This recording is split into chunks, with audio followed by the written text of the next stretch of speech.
but it's probably going to be shaping up to be one of the biggest phones of 2013. So to start this review off, the screen is rocking a 5-inch 1920 by 1080 Super AMOLED display, and this thing is very crisp and very beautiful to look at. But I wish I could say the same thing about the design of the Galaxy S4. Samsung's pretty much using the same design that they're using with the Galaxy S3, and that includes a plastic backing and plastic around the sides that's supposed to look like metal. On the left side of the phone, you will find the volume up and down buttons, and they work well, they're easy to press. On the right side of the phone, you will find the power on and off button, and I thought it was actually a pretty good location for the power button.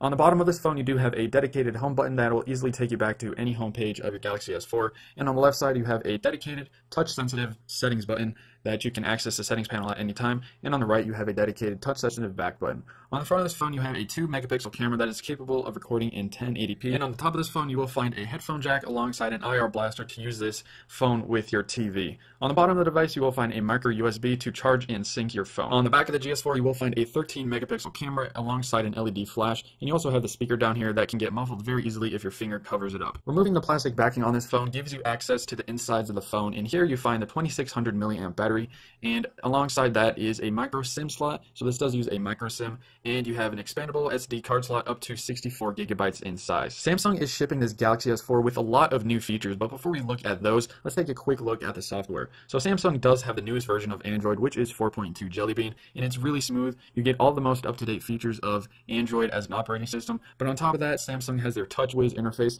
Personally, I really like it. Operating system runs great. I haven't experienced any lag at all with the phone, and everything seems to be very buttery smooth. If you pull down from the top here, you will find Samsung's new quick toggles, and these include stuff like Wi-Fi, GPS, but they also include all of Samsung's new features, which they're really trying to push on this new phone, including Air Gesture, Air View, and all these cool things. This one I'm showing you here, the screen turns on if you put your hand close to the phone. The second one here is called Air View. If you hover your finger over the phone, it's supposed to show additional information about what you're hovering over. It works when it works, but it's definitely not perfect. Now moving on to the next one here, this is called Air Gesture. If you take your hand and kind of wave it in front of the screen, you can go back and forth between things, and again, it's not perfect, but it's definitely a cool feature to show off to your friends. One of the best new features in my opinion is if you hold down on the back button, you get this